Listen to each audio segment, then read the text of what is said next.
Hello बच्चों, welcome to biology concept. बच्चों, आज हम लोग पढ़ेंगे क्लास 11th का chapter number 6 that is anatomy of flowering plant का एक बहुत important topic that is permanent tissue. तो आइए आप और हम मिलकर शुरू करते हैं ये मज़ेदार सा इम्पोर्टेंट सा टॉपिक।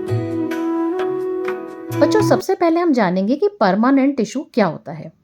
परमानेंट टिश्यू बच्चों हम ऐसे टिश्यू को कहते हैं जिनकी सेल्स में डिवीजन करने की कैपेसिटी या तो टेम्परेरी तरीके से या फिर परमानेंटली खत्म हो चुकी है। अब ये परमानेंट टिश्यू दो तरह के होते हैं। एक होता है सिंपल परमानेंट टिश्यू और दूसरा होता है complex permanent tissue. Simple permanent tissue ऐसा टिश्यू होता है जो केवल एक ही टाइप की सेल से कंसिस्ट होता है, यानी सारी सेल्स एक ही तरह की होंगी। और ये सिंपल परमानेंट टिश्यू तीन तरह का होता है। पहला पेरेन्काइमा, दूसरा कोलेनकाइमा और तीसरा स्क्लेरेन्काइमा। तो बात समझ में आई। सिंपल परमानेंट टिश्यू हम किसे कह रहे हैं? ऐसा टिश्यू जो केवल एक ही टाइप की सेल से कंसिस्ट हो रहा है। जबकि जो कॉम्प्लेक्स परमानेंट टिश्यू होता है वो ऐसा टिश्यू होता है जो एक से ज़्यादा टाइप की सेल से कंसिस्ट होता है, और उसके एग्जाम्पल हैं जाइलम और फ्लोएम। क्लियर हो गई बात। और परमानेंट टिश्यू फिर आपको बता दूं, ऐसा टिश्यू जिसकी सेल्स में डिवीजन करने की कैपेसिटी खत्म हो चुकी है, या तो टेम्परेरीली या फिर परमानेंट से। अब हम देखेंगे सबसे पहले सिंपल परमानेंट टिश्यू में जो हमने तीन एग्जांपल्स देखे, पेरेन्काइमा, कोलेनकाइमा और स्क्लेरेन्काइमा। उसमें सबसे पहले हम पढ़ेंगे पेरेन्काइमा। बच्चों, पेरेन्काइमा के बारे में सबसे पहली बात यह है कि एक ऐसा सिंपल परमानेंट टिश्यू है जो लिविंग है। जी हाँ, लिविंग है। अब लिविंग कह दिया, इसका मतलब उसमें क्या चीज़ प्रेजेंट होगी? डेफिनेटली उसमें प्रोमिनेंट न्यूक्लियस प्रेजेंट होगा और साइटोप्लाज्म प्रेजेंट होगा। दूसरी इंपॉर्टेंट बात यह है कि ये जिन सेल से कंसिस्ट होता है वो आइसोडायमेट्रिक होती हैं, यानी सारी सेल्स जो होंगी जिससे ये टिश्यू बनेगा उन सब का डायमीटर सेम होगा। आइसो का मतलब सेम, डायमेट्रिक का मतलब डायमीटर, सभी सेल्स का डायमीटर सेम होगा। हाँ, लेकिन एक बात यह है कि इन सेल्स का शेप कुछ भी हो सकता है, यानी ये जो सेल हैं वो ओवल भी हो सकती हैं, स्फेरिकल भी हो सकती हैं, पॉलीगोनल भी हो सकती है। दूसरी इंपॉर्टेंट बात है कि सेल्स का शेप चाहे जो भी हो, लेकिन उन सेल्स के बीच में इंटरसेलुलर स्पेस ज़रूर से प्रेजेंट होगी। तीसरी इंपॉर्टेंट बात कि ये चूंकि लिविंग है, इसमें जो सेल वॉल होगी वो बहुत थिन होगी और बनी होगी किसकी? सेलुलोज की। चौथी बात कि पैरेन्काइमेटस जो सेल्स होती हैं उन सेल्स में क्लोरोप्लास्ट प्रेजेंट होता है। अब अगर वो क्लोरोप्लास्ट बहुत ज़्यादा अमाउंट में प्रेजेंट है, यानी एबंडेंटली प्रेजेंट है, तो इस पैरेन्काइमेटस टिश्यू को हम क्या नाम दे देंगे? क्लोरेन्काइमा। समझ में आ गई? यानी अगर ज़्यादा अमाउंट में थोड़ा बहुत क्लोरोप्लास्ट तो मिलेगा, लेकिन अगर बहुत ज़्यादा क्लोरोप्लास्ट मिल रहा है तो इसका मतलब क्या है कि अब उस हम पैरेन्काइमेटस टिश्यू को हम क्या कह देंगे? क्लोरेन्काइमा। और यदि अगर ये इस टिश्यू में इंटरसेलुलर स्पेस बहुत ज़्यादा होगी, इंटरसेलुलर स्पेस प्रेजेंट तो होगी ही होगी, लेकिन अगर वो स्पेस ज़्यादा हुई, बहुत ज़्यादा हुई, तो इस तरह के पैरेन्काइमेटस टिश्यू को हम कह देंगे एरेन्काइमा। अब आपने ध्यान दिया होगा कि मैं इन दोनों चीज़ों पर ज़्यादा फोकस कर रही हूँ, क्लोरेन्काइमा पर और एरेन्काइमा पर। इसलिए कर रही हूँ क्योंकि इन्हीं दो चीज़ों से निकलकर अब हम आराम से, अगर हमसे कोई पूछे कि पैरेन्काइमेटस सेल्स का फंक्शन क्या होता है, तो हम पहला फंक्शन लिख देंगे कि इसका मेन फंक्शन होता है फोटोसिंथेसिस। अब फोटोसिंथेसिस कर रही है तो यानी इसकी मैंने कहा ना कि इसमें क्या प्रेजेंट होता है? क्लोरोप्लास्ट। तो क्लोरोप्लास्ट प्रेजेंट है, इसका मतलब उसमें क्लोरोफिल ज़्यादा है। क्लोरोफिल ज़्यादा है, इसका मतलब क्या कर सकती है? फोटोसिंथेसिस कर सकती हैं ये सेल्स। अब अगर फोटोसिंथेसिस करती हैं तो फोटोसिंथेसिस की प्रोसेस में होता क्या है? फूड का फॉर्मेशन करता है प्लांट। तो जब उस फूड का फॉर्मेशन करेगा तो कुछ फूड को वो अपने लिए स्टोर भी करेगा। तो यानी एक फंक्शन हो गया इसका फोटोसिंथेसिस करना, दूसरा इसका मोस्ट इंपॉर्टेंट फंक्शन हो गया फूड को स्टोर करने का काम, यानी फूड स्टोरेज। तीसरी बात हो गई कि मैंने कहा कि अगर इसमें इंटरसेलुलर स्पेस ज़्यादा होगी तो इस तरह के पैरेन्काइमेटस टिश्यू को हम एरेन्काइमा कह देंगे। तो तीसरा इसका इंपॉर्टेंट काम हो गया कि ये बायोनेंसी यानी उत्प्लावकता देने का काम करेगा। तो ये तीन फंक्शन हो गए किसके? पैरेन्काइमा के। अब हम दूसरा सिंपल परमानेंट टिश्यू का टाइप पढ़ेंगे, वो है कोलेनकाइमा। ये भी एक लिविंग टिश्यू है, लेकिन यहाँ पर लिविंग के साथ एक वर्ड और जुड़ जाएगा और वो वर्ड होगा मैकेनिकल। यानी ये लिविंग भी है और मैकेनिकल भी है, यानी कि स्ट्रेंथ देने का काम भी करता है प्लांट को। अब स्ट्रेंथ किस वजह से होती है?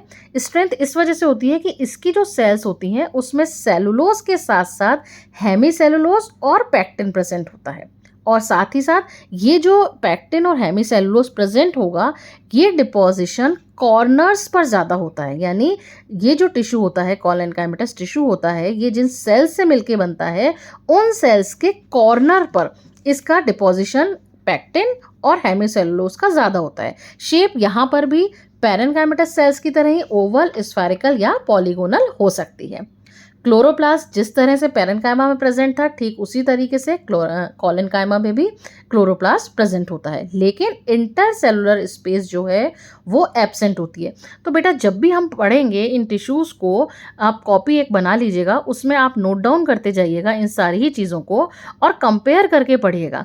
जैसे अगर मान लीजिए मुझसे पूछा जाए कि पैरेन्काइमा और कॉलेनकाइमा में क्या डिफरेंस है, तो या क्या सिमिलैरिटी है, तो सिमिलैरिटी तो ये हो गई कि दोनों ही लिविंग है, लेकिन डिसिमिलैरिटी क्या हो गई कि पैरेन्काइमेटस सेल्स में इंटरसेलुलर जो स्पेस होती है वो प्रेजेंट होती है, जबकि जो कॉलेनकाइमेटस टिश्यू होता है वो जिन सेल्स से मिलकर बनता है उसमें इंटरसेलुलर स्पेस एब्सेंट होती है। दूसरा डिफरेंस क्या हुआ कि पैरेन्काइमेटस जो टिश्यू है वो जिन सेल्स से कंसिस्ट होता है उन सेल्स में सेल वॉल सेलुलोज की बनी होती है, जबकि कॉलेनकाइमा में क्या होता है, सेलुलोज के साथ साथ पैक्टिन प्लस हेमीसेलुलोज प्रेजेंट होता है। क्लियर हो गई बात? तीसरी इंपॉर्टेंट बात आती है कि इसके फंक्शन को लेकर भी बात आती है कि पैरेन्काइमेटस टिश्यू का मेन फंक्शन होता है फूड का स्टोरेज करना, जबकि कॉलेनकाइमेटस टिश्यू का मेन फंक्शन क्या होता है, मैकेनिकल स्ट्रेंथ प्रदान करना। क्लियर? अब ये मिलेगा कहाँ? भाई कॉलेनकाइमेटस टिश्यू को बहुत आराम से आप देख सकते हैं, कोई भी आप प्लांट देखिए अपने आसपास, उसमें लीफ होगी और लीफ का पिटियोल होगा, तो उस पिटियोल में आपको उसको थोड़ा सा पील करके देखिएगा, उसमें आपको ग्रीन कलर का स्ट्रक्चर दिखेगा। या कोई अगर आपके आसपास प्लांट उग रहा हो, उसका यंग स्टेम हो, तो उसको भी थोड़ा सा छील करके पील करके देखिएगा, तो वो आपको ग्रीन कलर का स्ट्रक्चर जो नज़र आएगा वो कौन सा टिश्यू है, वो वहाँ पर कॉलेनकाइमेटस टिश्यू है। समझ में आ गई बात? ये थी हमारी कहानी किसकी, कॉलेनकाइमा के बारे में। अब हम तीसरा टिश्यू देखेंगे, सिंपल परमानेंट टिश्यू देखेंगे, कौन सा, स्क्लेरेनकाइमा। ये बेटा स्क्लेरेनकाइमा है, इसके लिए सबसे पहला वर्ड आता है कि ये है डेड मैकेनिकल टिश्यू। जी हाँ, यानी पैरेन्काइमा लिविंग था, कॉलेनकाइमा लिविंग था, लेकिन स्क्लेरेनकाइमा कैसा है, डेड है, और ये इसका मेन फंक्शन क्या होता है, मैकेनिकल स्ट्रेंथ दे दिया। अब अगर डेड कह दिया तो इसका मतलब क्या है कि इसमें प्रोटोप्लाज्म क्या होगा, प्रेजेंट होगा या एब्सेंट होगा? जल्दी से मुझे कमेंट करके ज़रूर बताना। मैं यहाँ पर आपको बता देती हूँ कि प्रोटोप्लास्ट क्या होगा, एब्सेंट होगा। सेल वॉल थिक होगी। अब थिक अगर मैं कह रही हूँ तो इसका मतलब यहाँ पर भी सेलुलोज के साथ कुछ और चीज़ का डिपोजिशन होगा। वो दूसरा केमिकल सब्सटेंस कौन सा है, वो होता है लिग्निन, यानी सेलुलोज के साथ साथ लिग्निन का। और लिग्निन का इतना ज़्यादा डिपोजिशन होता है कि जो सेल की जो ल्यूमन होती है वो क्या हो जाती है, बहुत स्मॉल हो जाती है। हालांकि इसकी सेल वॉल में कुछ पिट्स आपको मिल जाएंगे, लेकिन ल्यूमन का साइज क्या होगा, स्मॉल होगा। अब बच्चों ये जो स्क्लेरेनकाइमेटस टिश्यू है वो दो तरह का होता है। अगर ये इलोंगेटेड पॉइंटेड फॉर्म में मिल रहा है तो हम इस स्क्लेरेनकाइमेटस टिश्यू को फाइबर कह देंगे, और अगर ये स्फेरिकल, ओवल या सिलिंड्रिकल शेप में मिल रहा है तो हम इस स्क्लेरेनकाइमेटस टिश्यू को स्क्लेरेट्स कह देंगे। काम दोनों का मैकेनिकल स्ट्रेंथ देना ही होगा। अब अगर फाइबर होंगे तो ये हमेशा ग्रुप्स में मिलेंगे और वेरियस प्लांट पार्ट्स में आपको ये मिल जाएंगे। और अगर हम स्क्लेरेट्स की बात करें तो जो जैसे हम लोग अखरोट खाते हैं, है ना, तो उसके या जितने भी नट्स होते हैं उनकी वॉल में जो टिश्यू प्रेजेंट होता है वो होता है स्क्लेरेनकाइमा। और स्क्लेरेनकाइमा में भी पर्टिकुलरली क्या चीज़ होती है, स्क्लेरेट्स। या आप अब देखिएगा कि कभी नाशपाती यानी कि पेयर या गुआवा, अमरूद आप लोग जब खाते हैं तो जब हम खाते हैं तो थोड़ी सी आवाज़ नहीं होती, कड़कड़ की सी, तो वो आवाज़ किसकी वजह से होती है, वो आवाज़ इस स्क्लेरेनकाइमेटस टिश्यू इन स्क्लेरेट्स की वजह से होती है। तो ये एक नीट के लिए और क्लास 11 दोनों के लिए इंपॉर्टेंट क्वेश्चन है कि गुआवा और पियर के पल्प में कौन सा टिश्यू प्रेजेंट होता है या कौन से टिश्यू का टाइप प्रेजेंट होता है। तो हमें दोनों चीज़ें पता होनी चाहिए। अगर टिश्यू पूछे तो हम आंसर लिखेंगे स्क्लेरेनकाइमेटस टिश्यू, अगर पर्टिकुलरली स्क्लेरेनकाइमेटस टिश्यू का कौन सा टाइप पूछें तो हमारा आंसर होगा स्क्लेरेट्स। इसके अलावा जो हम गर्मा गर्म चाय पीते हैं तो जो चाय की पत्ती होती है वो भी स्क्लेरेट्स का ही एग्जाम्पल है। जो हम मटर खाते हैं यानी कि लेग्यूम्स जो हम खाते हैं या कोई जो सीड्स होते हैं, सीड कोट में जो होता है वो टिश्यू भी कौन सा होता है, स्क्लेरेनकाइमा, और स्क्लेरेनकाइमा में भी पर्टिकुलरली कौन सा, स्क्लेरेट्स। इसी वजह से ये जो सीड्स होते हैं ये थोड़े हार्ड होते हैं, क्योंकि ये जो स्क्लेरेनकाइमेटस टिश्यू होता है वो मैकेनिकल स्ट्रेंथ देने का काम करता है। तो बच्चों आज हम लोगों ने सिंपल परमानेंट टिश्यू पढ़ा।